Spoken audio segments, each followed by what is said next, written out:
Good morning, good afternoon, wherever this seminar, webinar is taking place in your part of the world, ladies and gentlemen, distinguished guests. It is my pleasure to welcome you all to today's event. This event is co-organized by IRENA, the IRENA Coalition for Action, and Clean Action.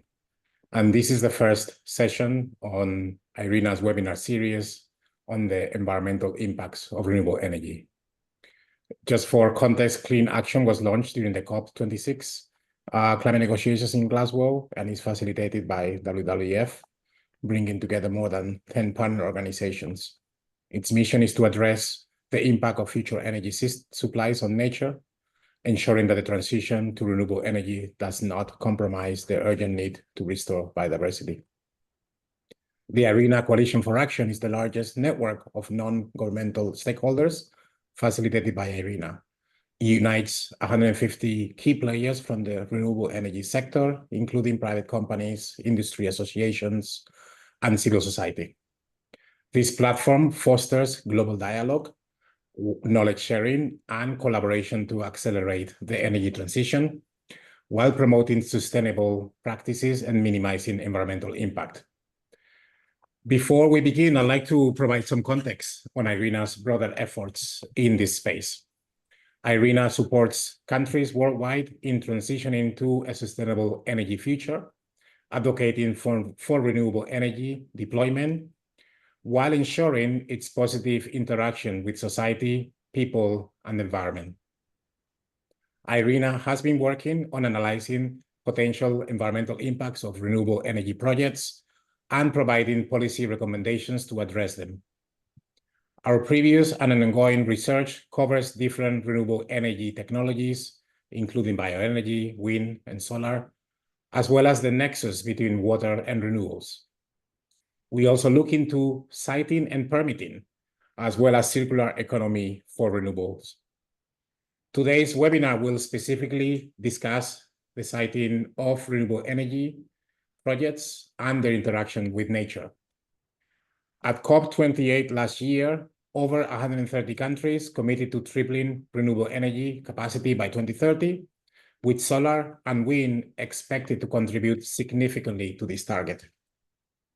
However, these renewable energy projects can have direct impacts on land, water, forests, wildlife habitats, and migratory bird populations. This has raised an important question to all of us. How can we accelerate the deployment of renewables while avoiding, minimizing, and mitigating their potential environmental impacts? In the meantime, we should ensure that integrating the environmental consideration into the renewable energy planning and permitting process does not create significant barriers for developers or discourage projects because of uncertainties in the siting and permitting processes. Prevention measures during the designing, planning, and permitting stages are necessary to identify and mitigating environmental impacts in a practical and cost-effective way. International, regional, and local stakeholders have developed tools, guidelines, and solutions that can help project developers move projects forward in a responsible and sustainable way. Today, my colleague Jinlei Feng will share some preliminary thoughts on IRENA's ongoing work in this area. We will then invite 4 experts from energy and environmental communities to the panel session and share their insights, experiences, and discuss challenges and solutions. Ladies and gentlemen, IRENA remains committed to supporting the global energy transition based on an accelerated renewable deployment in a sustainable way that takes into account consideration of environmental and other aspects. We will also continue to collaborate with our partners to share best practices, solutions, and promote the exchange of experiences. In the coming months, IRENA will organize 3 additional webinars, each focusing on a different environmental aspect. We will share further details with participants in due course. Thank you all for your participation.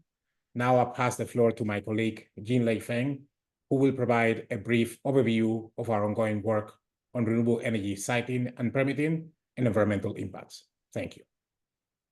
Thank you very much, Raul. Let me share my screen. Can you see it? Okay. Thank you. My name is Jinlei Feng. I'm a program officer in the Knowledge Policy and the Finance Center at IRENA. So today I would like to very briefly share some preliminary thoughts on the renewable energy siting, permitting, and the environmental impacts. This is based on our ongoing policy analysis on the environmental impacts of renewable, but also coalition action and clean action, the joint analysis on the best practice and the recommendations. So first is some about what we're talking about. So renewable project siting from our perspective, or even broader siting and permitting, they usually involve process that developers need to work together with government, but also stakeholders from the other sector like environmental, biodiversity, to identify the most suitable project sites. It involves not only assessment on renewable potential, but also about the land use or social environmental impacts. So today we talk more about the environmental impacts. So this process, they usually involve, when we look at some cases, very different departments at all the levels, and also multiple sectors, and also many different kind of stakeholders. The requirements and the process, they vary widely depending on the context or what technology or the scale of the capacity. When we talk about the solar and wind projects, as Raul mentioned, they will be, we estimate that they will be taking a major role in promoting the energy transition in the future. Solar and wind projects can have impacts on the habitat of critical wildlife, but also migratory roles. So when the deployment, the siting involves the land use transformation, some possible additional impacts also about ecosystem like native vegetation, the water runoff or erosion. When changes of the natural conditions such as the noise or some affect the views or pollutions or even the cultural heritage. But also we see that synergies can be achieved, for example, the shading of the PV can increase the food output, or the projects can contribute to the improve the microclimates. But also if we look at the current stages about how environmental aspects are integrated in the process, we see that environmental impact assessment are most common, the requirements in the process of the siting, permitting.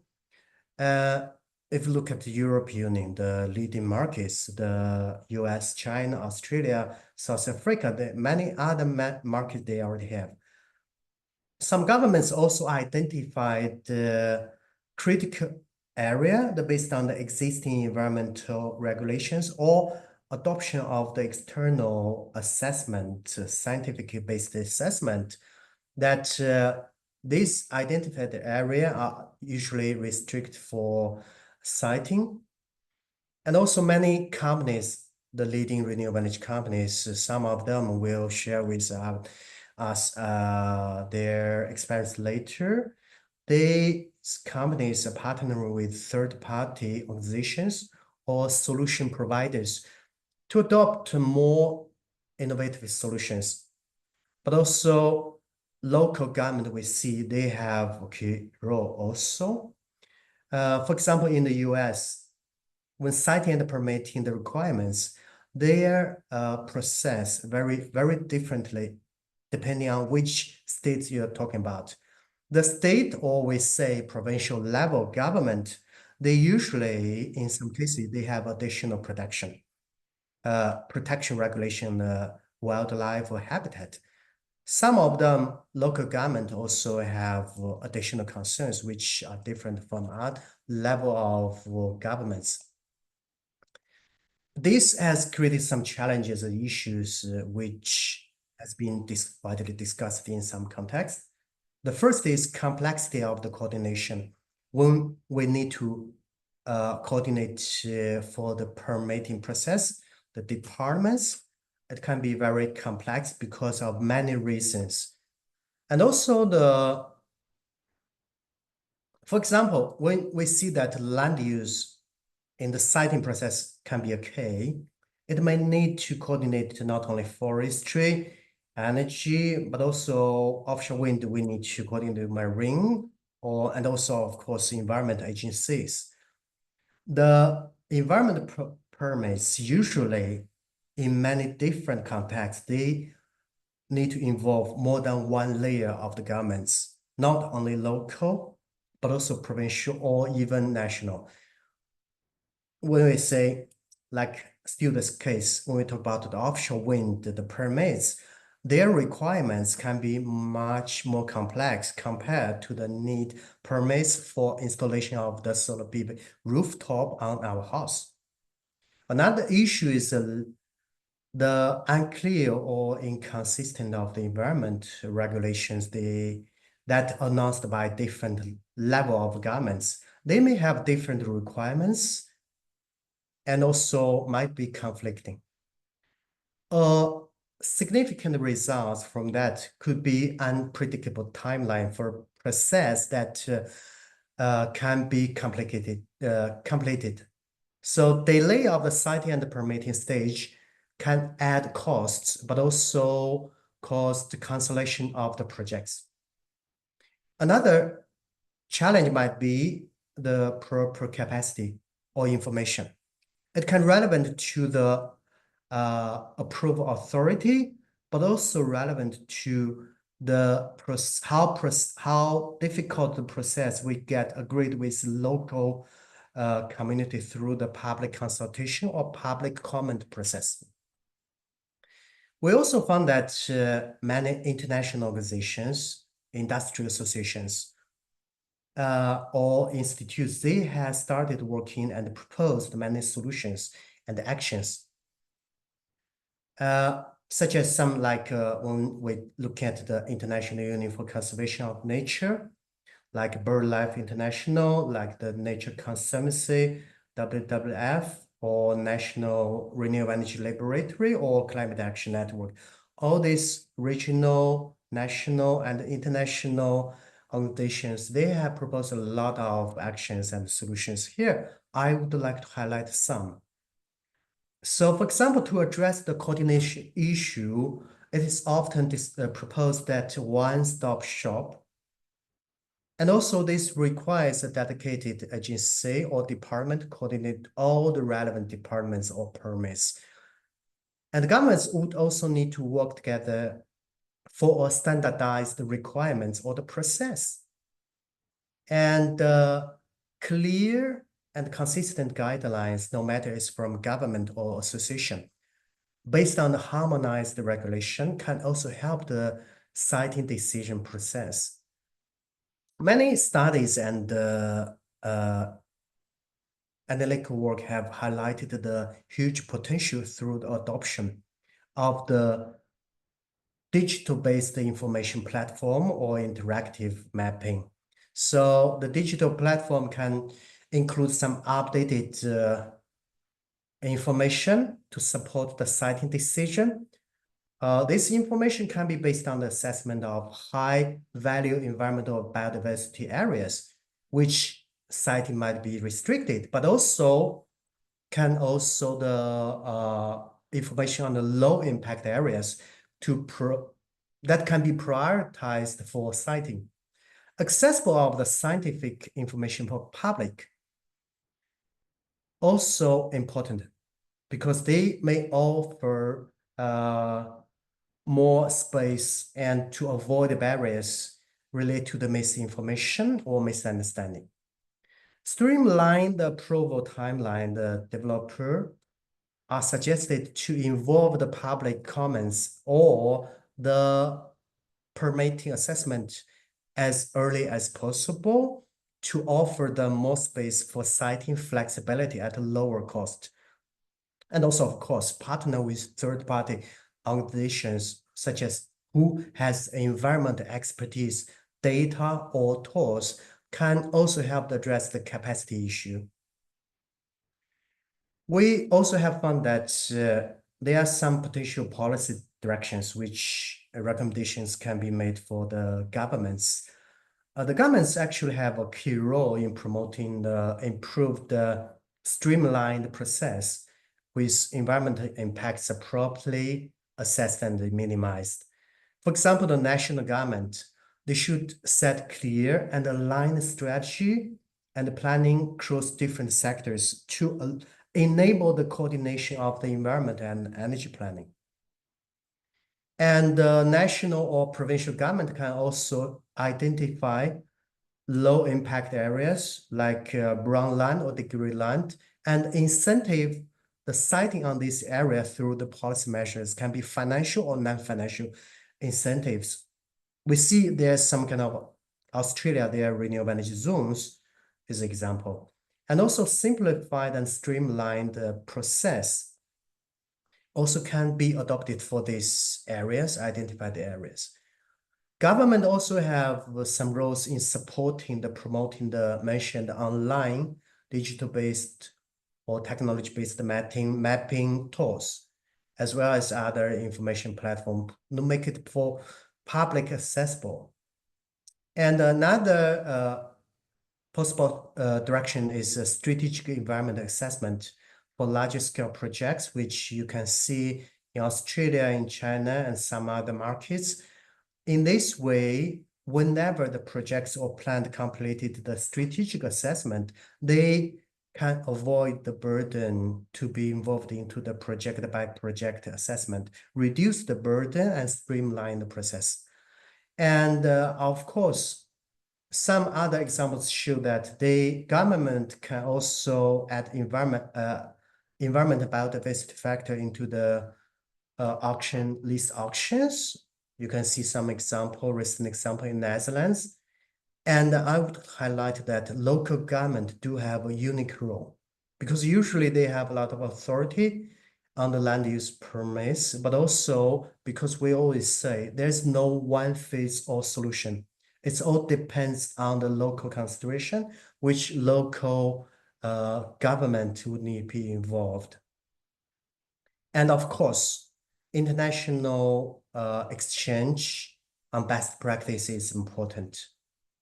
So ladies and gentlemen, I briefly shared some preliminary thoughts. The message is very clear that there are many tools, solutions already there. We will need to further share, promote the further adoption, make them suitable for many markets, including the developing and emerging markets. IRENA Coalition for Action, Clean Action, and we will continue working to promote policy recommendations, best practice, and to promote the siting permitting aligned with climate targets. Here list some forthcoming work. So thank you very much for your attention. Now I would like to hand over to my colleague, Dr. Ute Clear. She will moderate the following panel session. Thank you very much. Thank you, Jin-Lei, and hello from me as well. I'm the Deputy Director of the Knowledge Policy and Finance Center and leading this work on environmental impact. So I'm very happy that we've now kicked off this webinar series. So we have just over an hour during which we will have a panel discussion, but this is not just a one-way traffic here. We very much welcome questions from the participants in this webinar as well.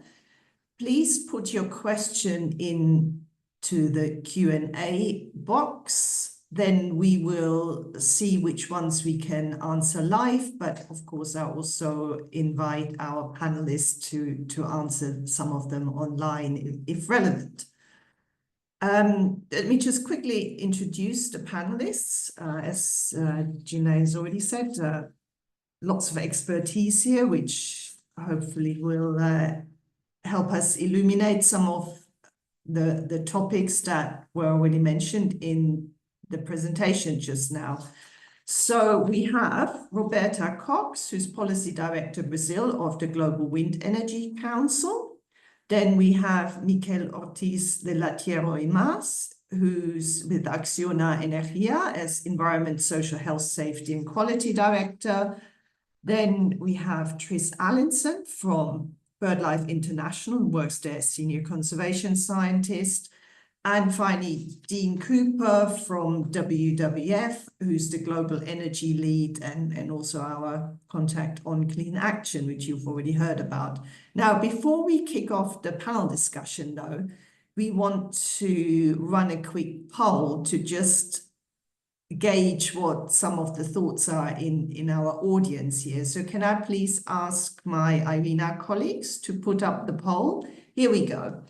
You should just be able to click on the answers, and then at the end we can display the answers. Okay, polling one. What do you consider the greatest barrier to integrating nature considerations into renewable energy siting? You have just one choice. There is a lack of data, high cost of assessing, mitigating environmental impacts, lack of clear regulations, complexity and fragmentation, conflicting stakeholder interests. I know many of you probably think a lot of these apply, but just pick one which you consider the greatest barrier. So I give you all a few minutes, well, 1 or 2 minutes.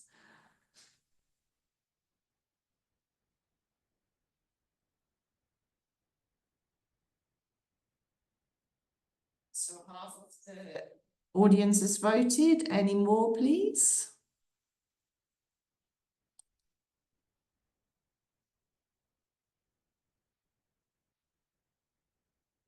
Okay, poll submitted. Thank you for your participation. Next, please.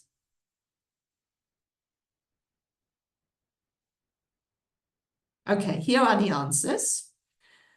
So the greatest barrier, oh, it's a draw. We have a draw between lack of data and low understanding of environmental impacts and conflicting stakeholder interests. So obviously it'd be very interesting to hear some thoughts on those two from our panelists. Next, lack of clear regulations. Oops, it disappeared. Okay, but you saw, here we go again. So lack of clear regulations, complexity, fragmentation of existing policies. But interesting enough, very few people thought the high cost of assessing and mitigating environmental impacts is actually an issue. So we have options for mitigating the impacts, and the cost isn't a problem. It's mostly the other factors. So very interesting. Thank you very much. We will have another poll later on. All right, let me move on to the panel discussion then. So what we will do is we will first do one round where it's one question each and very specific question to each of you. Then afterwards we have a second round where I invite your thoughts on the same question. So round one then. Let me start with Roberta, please. So Roberta, GWEC, for those of the audience who maybe don't know, it's the International Association for the Wind Industry. And you represent thousands of stakeholders covering all major markets around the globe. And of course, in terms of opposition or stakeholder concerns, it's often wind turbines that people mention. There is quite a lot of opposition because of siting, but also clearly there's some other concerns about actual environmental impacts. Could you please share with us some experiences or examples of how we can avoid or minimize the impact on the environment of wind power projects through the siting and permitting process. Over to you, Roberta. Thank you so much for the question. Thank you for the invitation to be here. It's a pleasure. Well, I'm, like you said, I am policy director in GWEC, but before joining GWEC, I worked on the environment license for large-scale projects at IBAMA. IBAMA is the Brazil's Federal Environment Agency, and I have participated in the analysis of coal-fired, gas-fired thermoelectricals, nuclear transmission lines projects, and even spent time licensing offshore oil. So I was part of the risk group that assessed the likelihood of worst case scenarios of spills reaching vulnerable areas of the oceans and what the emergency plan should look like in such case. Well, I say this because I studied the impacts of offshore wind farms during my master's degree, and I like to start this topic by always emphasizing that the main impact is positive. It is the generation of a large amounts of energy without emitting greenhouse gases and without the risk of oil leaks into the marine environment. So this is the environment impact positive in offshore wind, in wind. It's a very important tool to fight against climate change. Well, protective relationship can be established within an offshore wind farm if the location is well chosen and the structures can be provide an artificial reef effect. The structures act as animal attractors, and restricting fishing in the area can help recover fish stocks and shelter vulnerable animals, vulnerable species.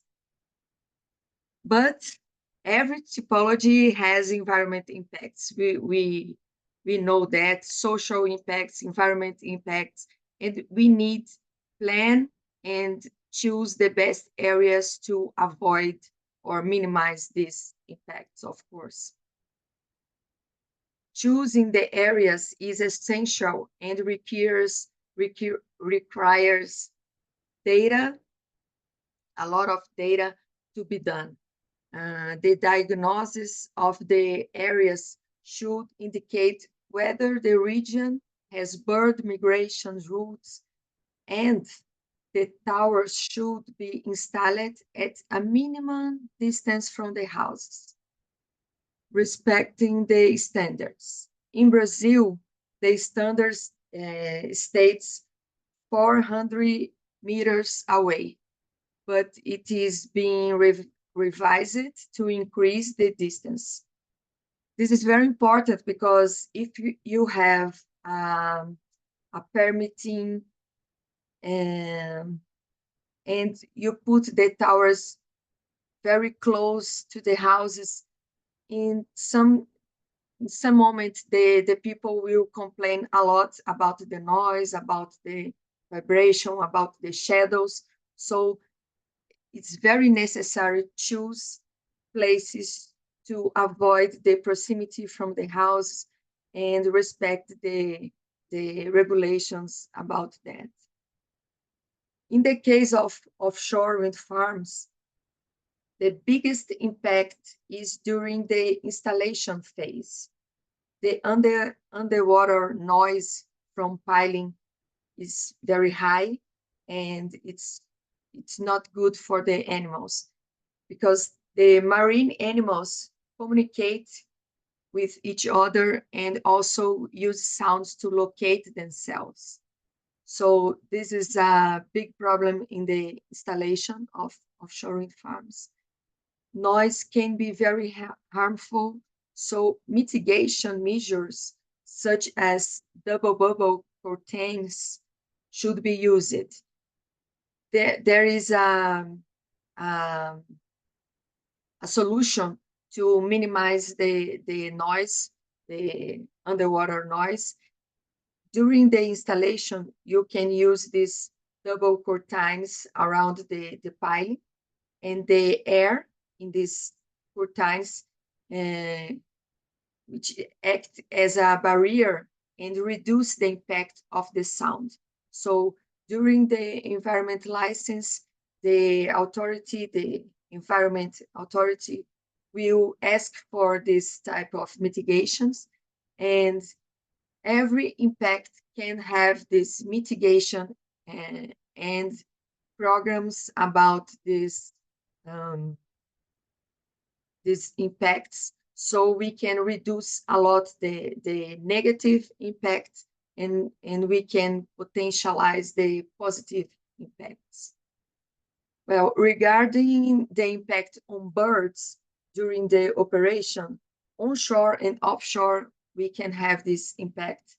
So to avoid or minimize this, it's very important choose of locations where there are no birds, no bird routes or nesting areas, or avoid the preferred feeding areas. So we need to make this diagnosis about this area to identify these important areas for birds, because if we have a lot of birds in these areas, in some moment they will fly and can have a contact with the turbines and have a damage. So it's very important to make this diagnosis about the area to avoid these important bird areas. There is also the possibility of turning off turbines during the migration periods. And a good news is the artificial intelligence is also helping to minimize impacts. I don't know if everyone knows NVIDIA. It's a big AI company. And NVIDIA has an AI linked to a sensor that identifies the approach of birds and reduce the rotation of the bloods and avoid impacts. So this is very helpful and very interesting to look for solutions, use the AI and use new technologies to improve our mitigations. We have another impacts in offshore winds, like the occupation of maritime space by the presence of the turbines and the traffic of vessels, and this generates impacts like every activity in the sea. Interference with fishing activities, can be accidental collisions with vessels and fishers' gear, and in addition to accidental collisions with mammals and chelonians, and change the behaviors of the biota. This is presence of the turbines can change the behavior of the biota. It is normal to new activities until the biota adapt of the new reality. Well, we can have had impacts on turtles and fishing activities as well. And we need to have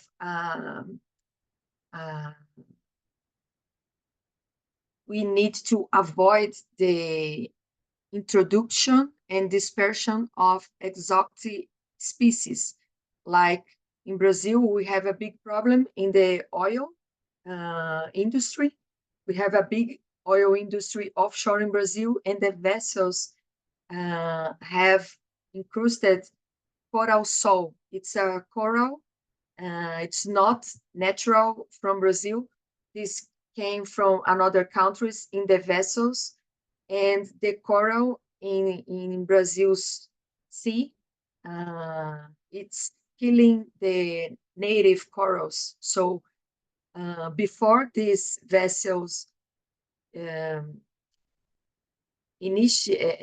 before these activities using these vessels, it's necessary to clean the vessels to use and avoid this dispersion of exotic species. So we have these impacts. They exist. It's okay. This existing all typology of generation of energy. We need planning, and we need use the mitigations to avoid and minimize all these impacts. For the principle is localization and a good planning to make a good diagnosis and have a lot of data, because if you know the data, you can predict the impact and use mitigations activities and reduce the damage. Like if you identify you have 2 species of turtles in the sea, you have to planning your installations and your operations with the mitigation using the lights appropriately to avoid impacts in the turtles. If you don't have turtles, you don't need to use these special lights. So it's very, very funny, because the initial question you'd call your put, we have the answer about data. We need data, and it's true. We need data to understand the region and planning the best project to avoid the environment impacts. So thank you. Thank you, Roberta, for that comprehensive overview. I just noticed a very quick question, which was about the name of the company using AI to reduce bird collisions. Could you just repeat that? The NVIDIA is a NVIDIA. Okay, so maybe yeah, someone can Google that and maybe post a link into the Q&A. All right, thank you very much. Let us move on to Miquel. So Acciona Energía is one of the leading companies in developing and managing sustainable energy solutions. I understand you have more than 2 gigawatts of solar PV projects in different countries. So we want to now move on discussing solar PV a little bit, because I think wind turbines are often in the front of people's minds when we talk about environmental impacts. And thanks, Roberta, also for reminding us that there are many positive impacts, of course. So, Miquel, looking at solar PV projects, can you tell us how Acciona handles environmental considerations during the project siting process? Specifically, also, what kind of tools or steps do you think are most important to make sure environmental impacts are fully assessed and mitigated? Over to you. Thank you very much, Ute, and good morning, good afternoon to all of you. I would like to thank you in the first place to IRENA for setting up this meeting place. It is a real pleasure. I think we all share the urgency to electrify our society as an absolute needed step against climate change, and we do believe it in Acciona. We are, as you said, a utility, has been operating for more than 30 years exclusively in renewable energy, present in 5 continents. We do different renewable energy technologies such as PV. We also do wind, hydro, thermal, and well, I can tell you that for us there are three keys as part of this a process that is kind of our checklist to make sure we address our environmental stewardship properly. First of all is the early involvement. We do from the very early stage, even before we assess the renewable resource of a site, we do an assessment on what are the environmental conditions. Okay, so we go to the place, we understand where the project might be located, and we speak from a very early stage to the local authorities, the local stakeholders, and to the local environmental companies. Okay, I think this is something that Jean Lay noted down in his introduction remarks. I believe it's one of the keys. The second key is at this very early stage to put together our environmental experts, the engineers that are designing the project, and also the colleagues from the development side as a single team to work on the solutions. The challenges and the impacts nowadays are quite sophisticated and complex in many cases. And we believe that a single team working together with ideas and resources from these three different fields is the second key to make sure that we address them properly. Okay. And finally, a third key is the continuity of the same environmental team throughout the life of the project.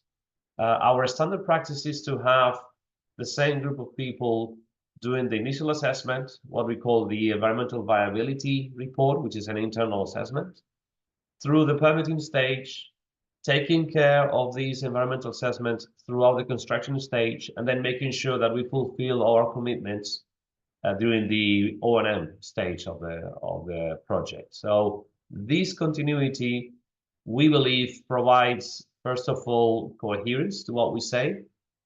It also provides ownership and accountability to the team itself, because it's the same people that are negotiating and are also coming up with solutions to go beyond neutrality, I must say. Okay, in many cases, we try to do voluntary steps that enhance the habitat where we're living, and it's the same group of people that do this throughout the lifetime of the project. So again, these three for us, it's the three keys: early involvement, multidisciplinary approach, pulling together the resources of the company, and continuity of the project. And let me finish my question with an example. We came up with a project, the first of its kind in Spain. It was a floating PV plant. It was the first one to be connected to the Spanish grid. And initially, the ideal conditions were given on a lake, okay, in Extremadura, the region of Spain. When we approached the local authorities, very quickly realized that we needed to bring in more stakeholders because it was a bird protected area as defined by the Spanish legislation. So we came across our friends from BirdLife, and all together, the engineers, our own environmental experts, BirdLife, and the local authorities got together with a technical solution with additional measures that promoted the birth of the local species, and establish a joint monitoring effort throughout the life of the project that ensures that all these that we committed to ourselves was actually working out. And it's came out fine, actually. It's been a success of a project. And if you speak now to the local authorities, they say, please keep the floating PV installation, because we have actually managed to promote, and the number of species that are actually living in the area has increased. So that's an example on how these three keys that I talked to you about can give the results that we all want, which is make it compatible, a new renewable energy installation with an increased habitat. Thank you, Ute. Thank you, Mikel. And yes, very interesting to hear your assessment of the importance of bringing people together in a single team and having that accountability and ownership I mean, we need to get people to talk together more. I think, you know, often it seems we're living on different planets, the engineers, the environmental experts, whatever. But when you bring them together, you realize that, you know, you can pursue a common goal. All right, so BirdLife then. Tris, as you've just heard what Axiona has said, so it'd be quite interesting to hear your perspective as well. For those of you who don't know, BirdLife is a global partnership of NGOs, which obviously strives to protect birds, but also habitats and global biodiversity, and has a total of 123 national partners. So BirdLife has developed many tools and guidelines to help identify and avoid potential environmental impacts already. So Tris, can you tell us about one or two existing tools or solutions that you feel are best suited to help renewable energy developers with minimized environmental impacts during the siting and permitting process? Yeah, thanks. First to say hello to my fellow panelists and thank the team at IRENA for putting together this webinar, and say hello to all the people listening. It's great to have an opportunity to speak to you today. Yeah, I think first it's important to kind of reiterate how important planning and getting those initial siting decisions right is. We're going to need to make available a massive amount of land and sea for wind farms and solar facilities in the coming decades. And in the wrong places, this could have a huge impact on birds and other biodiversity. So whilst obviously wind and solar and renewables are fundamental to us addressing the climate crisis, if they're not in the right location, they can be a significant problem. I was looking at a proposed site for a solar facility in Brazil the other day, and this was a site where an area of primary rainforest had been cleared, the land there, the soil then stripped away so no vegetation could return, creating a desert that could then be, you know, used to put in a solar facility. Now that's kind of madness.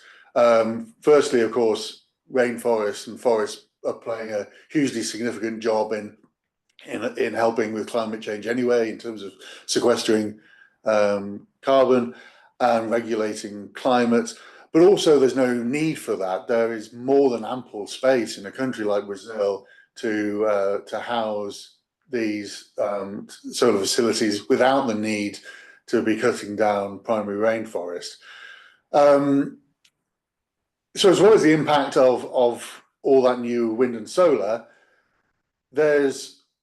we're going to require a huge expansion of our grid infrastructure as well. So there's already 80 million kilometers of power line globally. That's enough to stretch to the moon and back over 200 times. And that amount will need to double by 2040 to accommodate the transition to renewables. So we're looking for a huge amount of infrastructure that needs to be put in place on the planet, and that will need good strategic planning. That said, whilst the amount of space needed to accommodate renewable energy is large, it still, you know, equates really to no more than around 2% of global land and sea area. And the great thing about wind and solar, another great thing about them, these are widespread, ubiquitous resources. So much of the Earth's surface, these resources are widespread.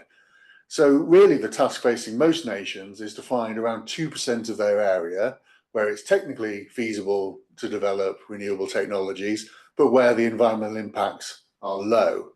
And with good spatial planning that is able to prioritize development in those areas of low biodiversity value, if for instance in urban and agricultural settings, it should be eminently possible for us to develop all of the infrastructure we need and to steer clear of areas of high conflict. So first and foremost, what is really key is that we approach this in a strategic manner, that governments think, how much energy, renewable energy do we need in order to transition away from fossil fuels? What is the optimum make of that in terms of different technologies? And how can we accommodate that across our landscapes in a way that is maximizing the resource potential, but also choosing areas with the least social and environmental impact. So what we need to see in place is strategic planning, and then that needs to be underpinned by good understanding of where the sensitive biodiversity is likely to occur. And that's why BirdLife has developed something called Avistep, Avistep being the avian sensitivity tool for energy planning. Avistep is a free-to-use web tool that we've developed. You can go and visit it at www.avistep.birdlife.org. And this tool provides maps showing where renewable energy could impact birds and should be avoided or progressed with a degree of caution, and those areas where impacts are likely to be quite minimal and it should be safe to develop. And so if you go to the tool, for the countries that it's so far been developed, you can see maps, detailed maps, spatial assessments of bird sensitivity in relation to different types of renewable energy infrastructure. So wind energy, both on and offshore, photovoltaic, solar, and overhead power lines with different maps, different methodologies for the high voltage transmission lines and the lower voltage distribution lines. And equipped with this information, those involved in planning renewable energy are then able to ensure that their facilities are developed in the most appropriate locations. And so currently Avistep covers India, Nepal, Thailand, Vietnam, and as of last month, Egypt, Uzbekistan, Kenya, and Laos. And next we're adding Australia, Philippines, Indonesia, Bangladesh. And really our hope is that over the next in the next sort of 5 to 10 years, we can cover an additional 100+ countries and really establish Avistep as a tool underpinning global nature-safe renewable energy expansion, so that, you know, all governments have at their disposal a tool that they can quickly understand what the impact is likely to be on birds, which are also a very good proxy of that impact on wider biodiversity. They can easily overlay that with the resource potential they have in the country and start to target in on those areas where wind and solar can be expanded rapidly at scale, but also in a way that we know is not going to have serious consequences for birds and biodiversity. Right, thank you very much. And also glad you reminded us that it's not just about the wind turbines or the solar PV, that the power lines can be a significant issue, especially as we really need to expand our grids massively. It's actually a topic we want to cover in one of the future webinars. It's already in planning, so you will hear more in detail about that. Let's move on to Dean then, finally. So Dean works for WWF, which is one of the leading conservation organizations, but also importantly, he's leading Clean Action. You already heard at the beginning from Raul that it's a coalition linking energy and nature for action, of which IRENA is a member. Dean, can you share with us your insights on how to avoid and mitigate potential environmental impacts of siting and permitting of solar and wind projects, or any other renewable projects, if you like? No, thanks very much, Ute. And thanks obviously to IRENA again for putting the series together. It's great to have the chance to bring together different stakeholders to consider these issues. And the panelists, I see other Clean Action members, yeah, as you say, IRENA, BirdLife already linked in with Clean Action, so great to see. From WWF, our perspective is quite broad.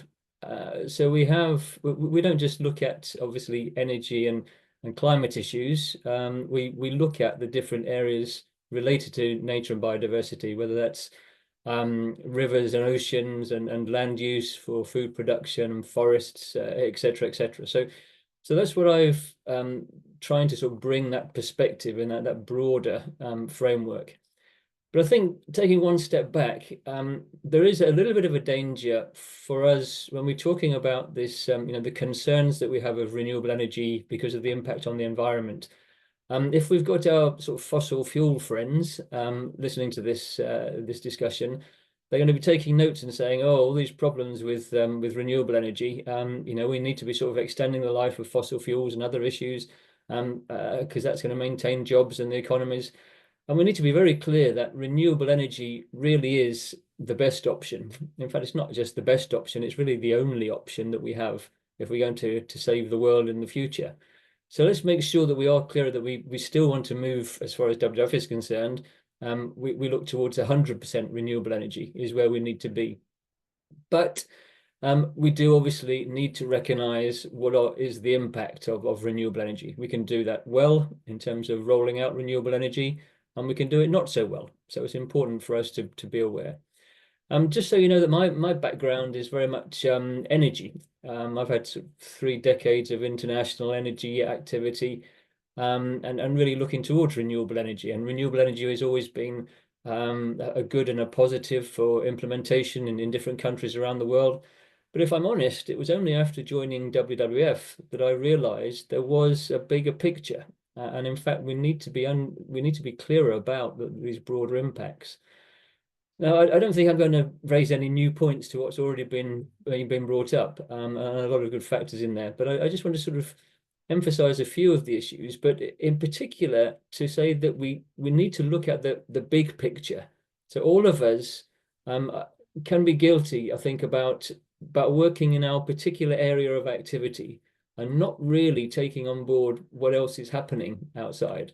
So there are lots of silos. There's a bit of a silo mentality. So we'll have this webinar today, and we'll all talk about these links and these pictures, and then we'll all go back to our offices, and we'll get on with our to-do lists, back into our particular frame of mind, into our box. And I have to admit that that's where I've been, in my energy box for many, many years. But if you think back to some of the points raised by Jin on his slides earlier, you look at the impact of renewables. We do need to have to think about the land, the water, the cultural heritage, the local, the national governments. Rebecca, when she spoke about the issues with wind, we've got to think about the impact onshore, the impact offshore. So there's these sort of links that need to be made. And I think one of the points Mikel, I think, raised in his example at the end about the Spanish floating solar example, just that need to bring together so many different stakeholders in order to be able to take this forwards. And if we look at the question just raised to the audience, what was one of the key factors coming out of this issue is the conflicting stakeholder interests in this process. That can be what's holding up the systems, the rollout of renewable energy. So I guess my main thoughts, thinking that this whole idea of, I mean, Ute, you just said it previously, the need to work together. We've really got to start thinking about not renewable energy being a sort of separate activity. And if we're a renewable energy supplier, we want to get these things installed as quickly as possible and as most cost effectively as we can do. That's great, but we have got to think about the bigger picture. What are going to be the longer term costs, the issues? Now, look, I'm not suggesting that we've got to slow down the process to be able to take into account all of these issues, because it's critical for us at the moment that we get renewable energy out there and we get it out quickly.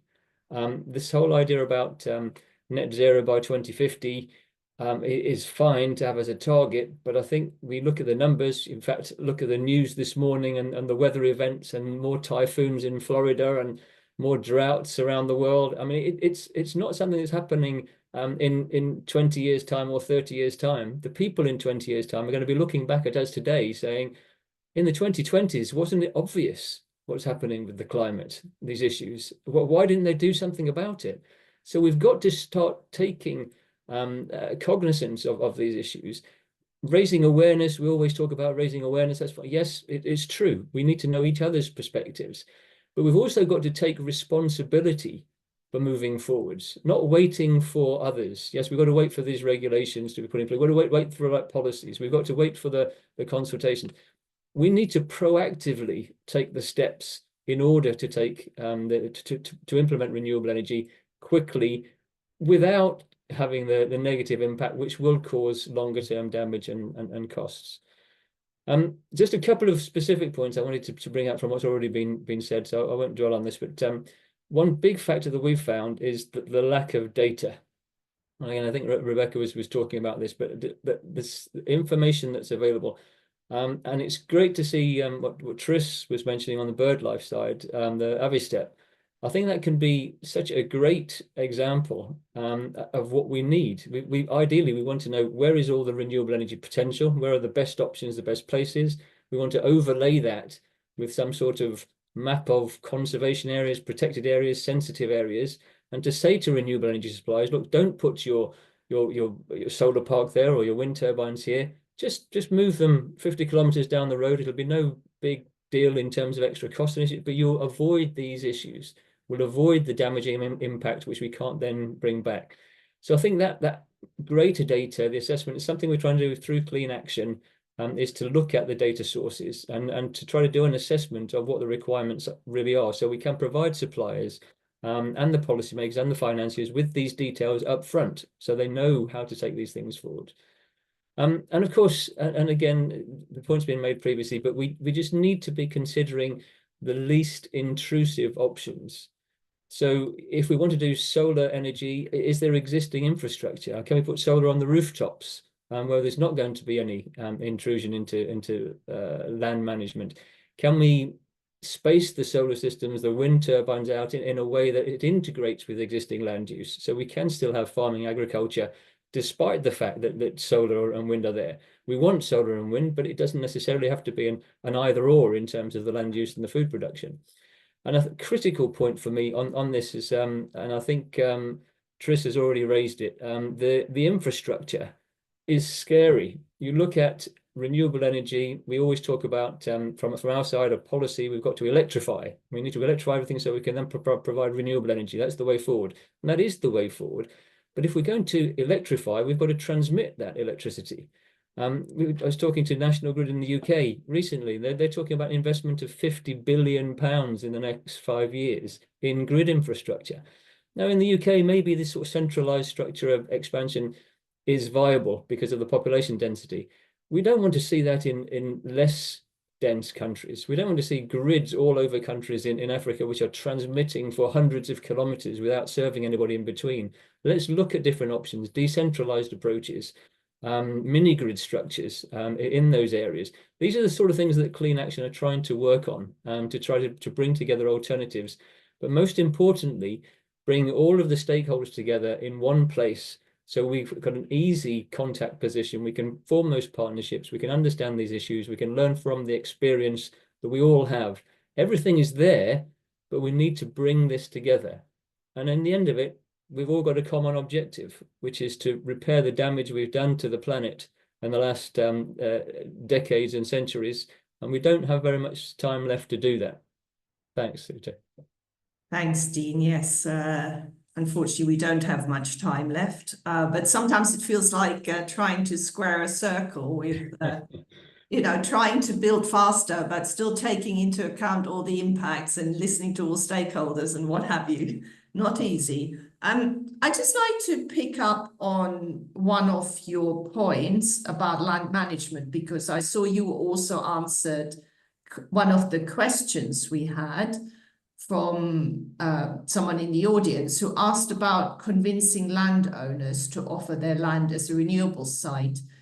I'd like to just ask both Mikel and Roberta, as representing industry here, how they feel, what some of the issues are with progressing the land issue. Because on the one hand, I mean, Dean, you just said, oh, well, sometimes you should just move, I don't know, a wind farm or a solar farm 50 kilometers away. But I guess if the developers don't own the land, they have to secure the land. And once you found somewhere, I guess it's not always straightforward to then say, oh, yeah, just 50 kilometers away would be fine. Don't know. Mikel, over to you. How do you manage those kind of challenges?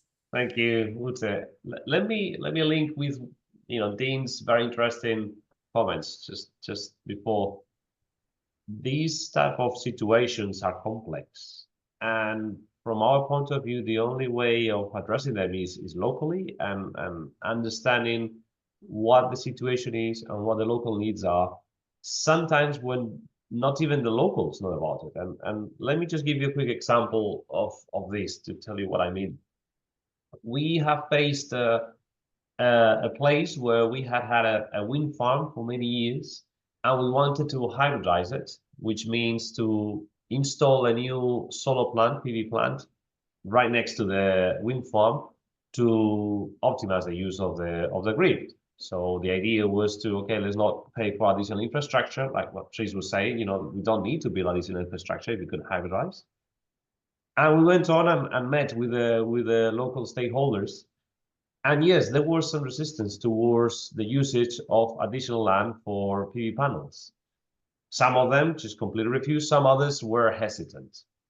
What we did, which is what we now do in all our projects, was to actually carry out a study and understand what were the local needs of the local communities. And we found out that there was a number of people, you know, almost 100 people that were part of a local cooperative, which were growing olives and producing oil.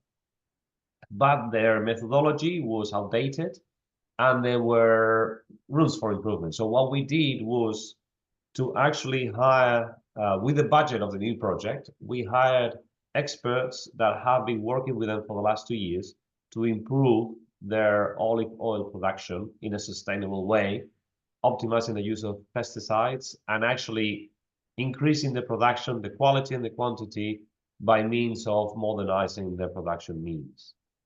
With that, we managed to actually improve the agricultural output of the site, of the locals. We increase the production of energy, clean energy, using the same infrastructure.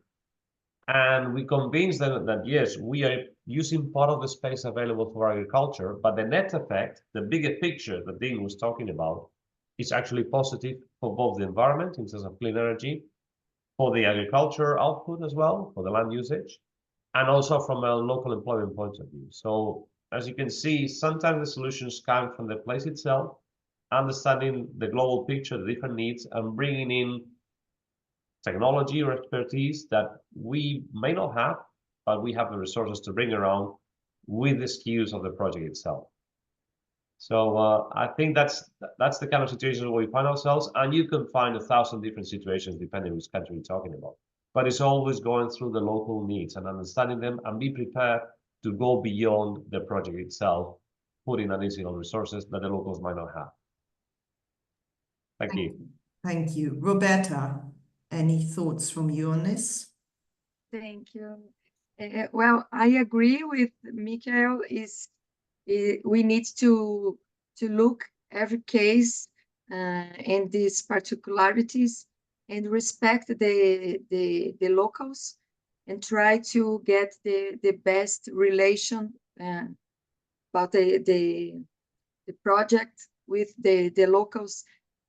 And in the most of the cases, it's a good relation because in Brazil, we have a lot of wind in very poor areas. So the wind comes, the wind turbines comes and bring a new great economy to the locals. So just in some cases, we have some issues because there is a rush to attract projects and some governments reduce the environment and social requirements, and then some installations is a little close of some houses. But in general, the locals like a lot have some wind turbines around and bring some development and good programs associated. And we need to look for solutions to integrate the population and the locals with the wind turbines and solar panels and the new green energies. Okay, thank you. Now, before we move on to more questions, I thought we'd run a second poll. IRENA colleagues, can you please put it up?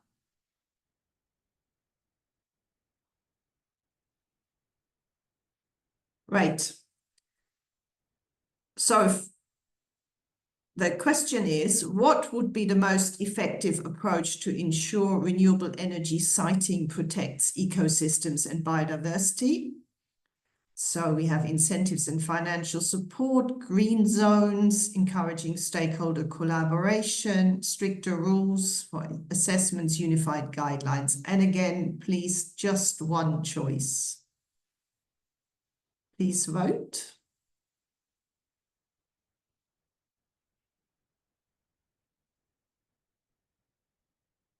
Okay, we're going to wait for a few more.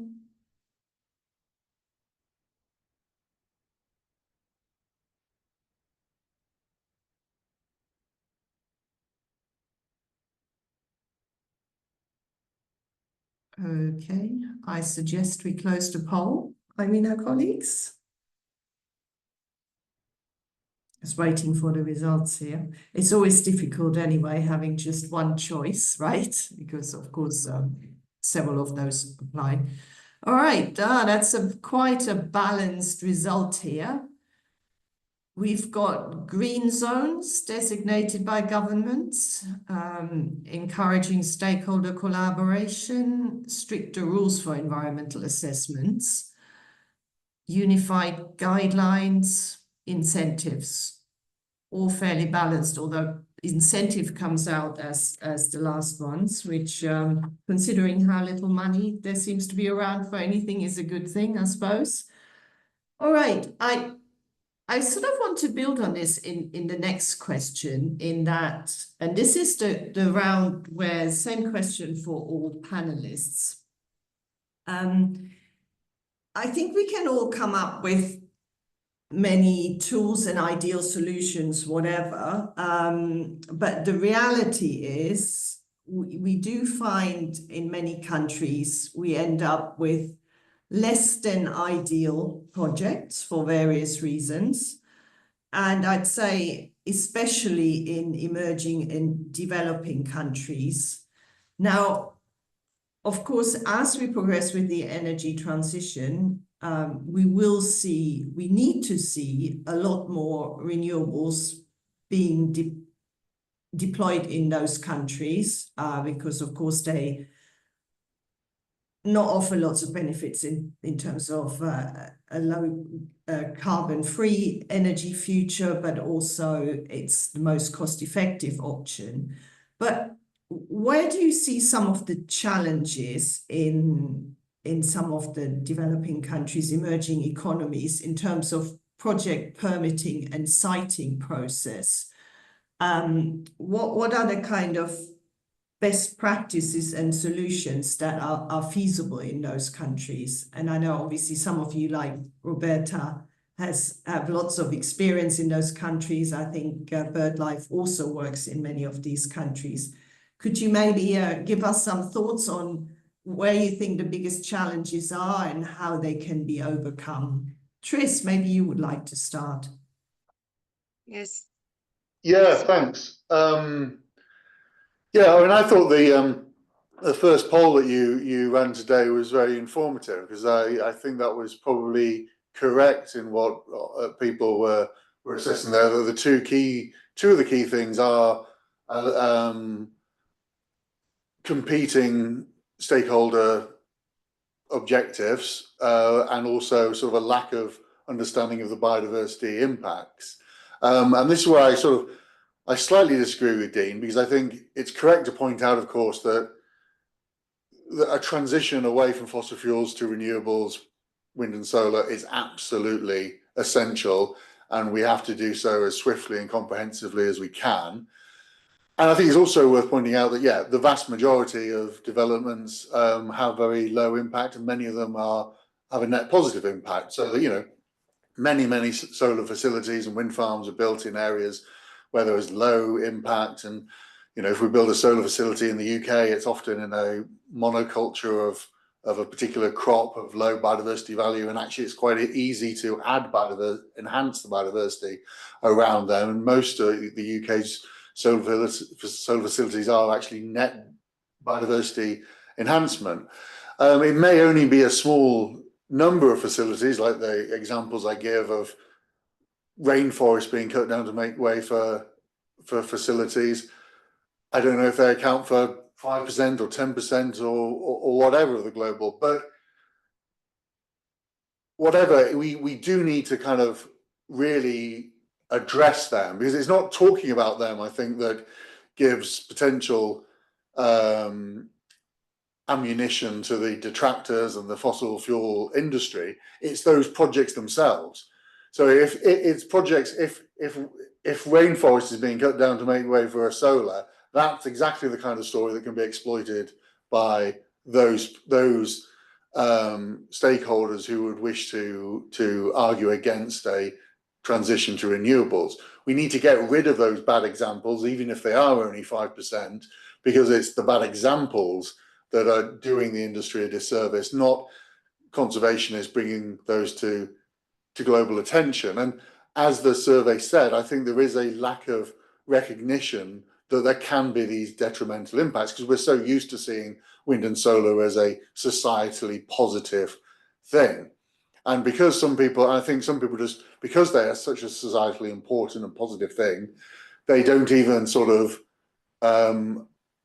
open their minds to the fact that in some circumstances, in some places in the world, they can actually come with real significant issues. So I think we do have to, you know, whilst always recognizing the importance of the transition away from fossil fuels, we do have to be aware that there are some really significant issues if we get it wrong, and a whole spectrum. There's a spectrum of possibilities laying in front of us. We could make this transition in such a way that we don't think it through, we don't do the steps necessary, we don't take the right mitigation, and we cause a considerable amount of damage and undermine our climate change goals. There's another world in which we do everything correct and actually make this transition a sort of template for how to do development in a nature positive way. And I think we need to do everything we can to steer it towards that latter example. And I think that requires, I think, a bit of a change. The problem is it is a very complicated system. And so, you know, there are many companies out there with good intentions and good policies.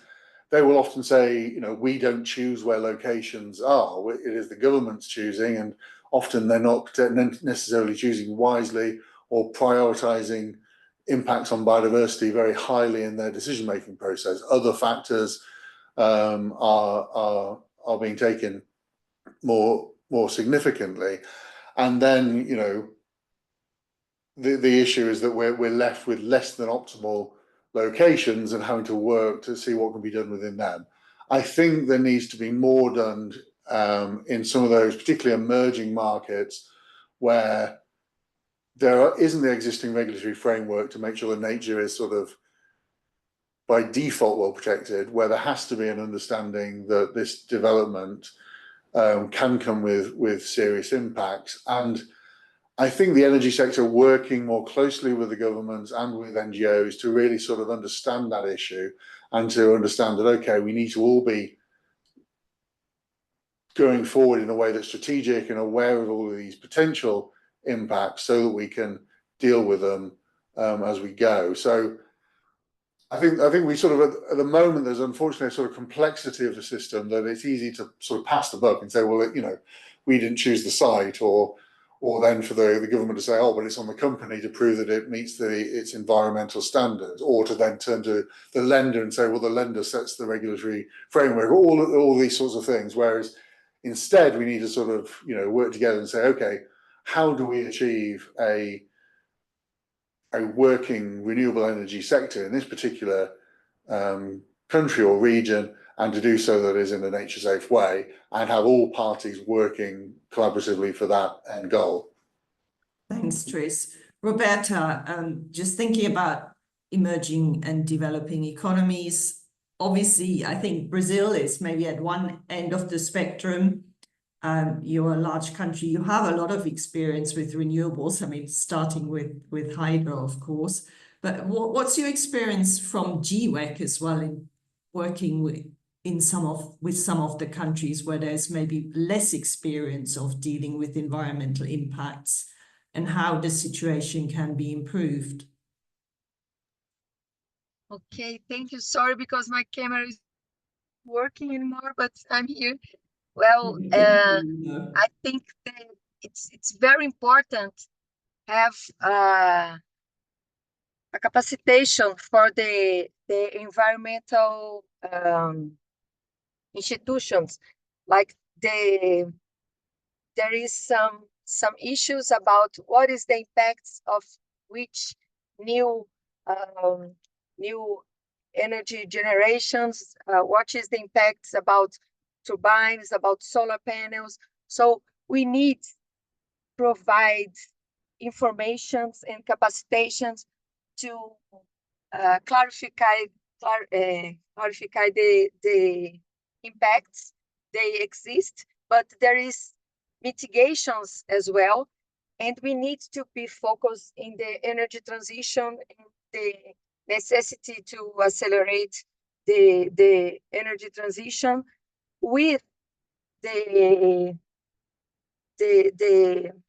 the thoughts about mitigation, the environment impacts and the social impacts, because we can put turbines and solar panels with a good way to the community locals. So it's very important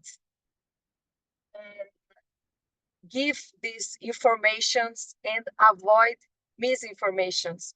We have a lot of misinformations happening in a lot of parts of the world, talking about environmental impacts of the clean energy, and this is not good.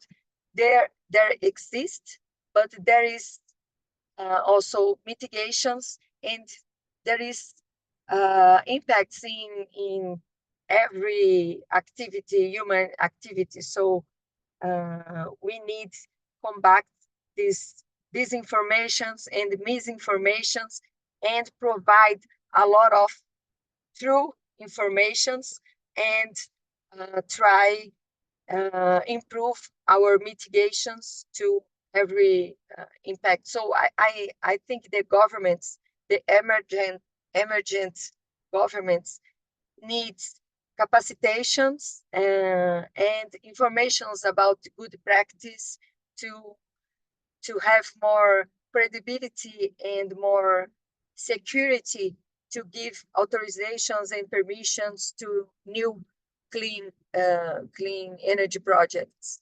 Okay, thank you. Mikhail, next. Thank you, Ted. I just wanted to develop on Trace's remark, and I fully agree. Our practice to try to avoid or try to speed up the project, especially in developing countries, is to go beyond the environmental assessment. I mean, in many cases, the environmental impact assessment just tells you what not to do. And what we try to find out, okay, is what can we do to go beyond neutrality? When we do that, we find out, generally speaking, that the permits go faster. If you believe and you commit and you do what you commit, then the regulators believe in you and trust what you're doing. And yes, you're addressing an impact which is there, like Trish was saying, and doing this, what I believe is you are putting yourself in a good situation to come back and do another project in the region or in the country. If you're just a one-shot player, you don't care. That is not our case. But addressing the impact and trying to go beyond it is actually one of our tricks, if you want, to try to speed it up. And it's, we acknowledge that projects that do that, but it's not our way of addressing things. So I do believe addressing it properly, it's one of the keys in answer to your question. And I do agree with Trish that this is absolutely critical for the industry to persevere and go at the pace that we all want to go. Thank you. Thank you. And finally, Dean. Thanks very much, Ute. I just wanted to say, well, first of all, just following up with from what Mikhail was saying. Just great to hear this sort of proactive approach of Athiona and the local consultation, just trying to take on board what the local issues are. And I have to say, Mikhail, please come and join us at Clean Action, because we need this sort of example to try to follow. I should say as well, just to make it clear, from a WWF point of view, we're a very decentralized organisation. So we have offices in in 100 countries, and understand very much that it's the local issues which are key drivers, and we really have to fit the local context. So that is a key point to take on board. But I also agree very much with what Tris was saying, is we do need to take action to avoid bad projects. There are examples of those, and it is too easy to blame other stakeholders, other players for those problems. And again, it comes down to this working together to achieve this. But to answer the question, Ute, very quickly, 3 specific issues I've got here, which have come to our attention constantly. So one is the policy stability. Very difficult for investments into a country, a region, area, if there isn't a clear policy and a framework for that. And that includes targets, conditions that need to be met, so that people know, the investors know what they're getting into. We talk about the different tools and experiences that are available. Yes, there certainly are, but again, we're in our energy box. We know all about this, but a lot of other people who are new to this area won't know about that. So raising that awareness is a sort of second key issue in order to make sure that people are understanding what is the best available, the best practice they can use. But the bottom line from all of this is that it's going to be an economic, a financial decision for any investor to try to implement new renewable energy, to take into account the siting, the permitting issues that need to be on board. It's going to be balancing the costs. Is this worthwhile or not? And therefore, we need to have a clear idea of what those costs are going to involve. We need to understand what is going to be the business model. And if we can see that, in fact, there is a bit of a gap there, then maybe there's a role for public funding to provide some sort of upfront incentives or initial investment. But it is based upon the fact that the market will then scale up that opportunity, so costs will reduce, and there's no more need for continuing public involvement. So there has to be a sustainable business model. And a lot of this comes down again to this, of course, I would say, the motivation behind clean action. We need that forum so that people involved in this can easily access all of the other players, the other stakeholders, the policymakers, the financiers, and they can work out how best to take these things forward in a practical, sustainable way. Thanks.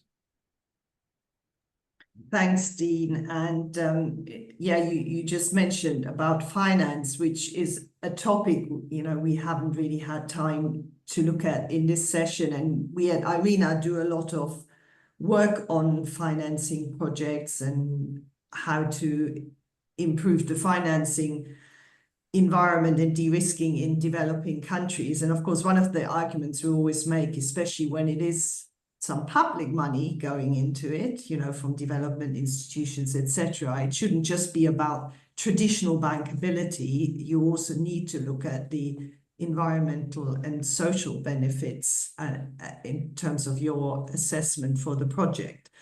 So we're out of time, 1 minute to go.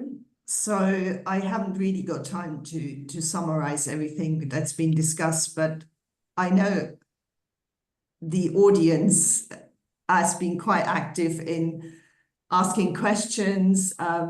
Thanks to the panelists for answering some of them. Unfortunately, we haven't had enough time, but as I said, it was only the first of this webinar series. We hope people will continue to be engaged. We also hope that, at IRENA, we're certain that this is a topic we need to address more, both in terms of, as everyone said, yes, of course, we have to accept that there are some impacts and we need to create more awareness about them, but we also need to continuously make the case that renewables are so much better. There are many impacts of the fossil fuel energy system, and we can somehow do this energy transition in a way, or we will be able to do it in a way that is much more positive than what we've seen in the past, both in terms of climate change, but also in terms of nature and biodiversity. So I'd like to thank, obviously, our panelists who've made some excellent contributions. Like to thank the IRENA team and the Coalition for Action team to put this event together. And please join us at our future events. You will see a I mean, first of all, this has been recorded and the recording will be on our website, and then keep an eye on social media to see when the next webinar will run. Thank you very much. Bye. Thank you. Thanks.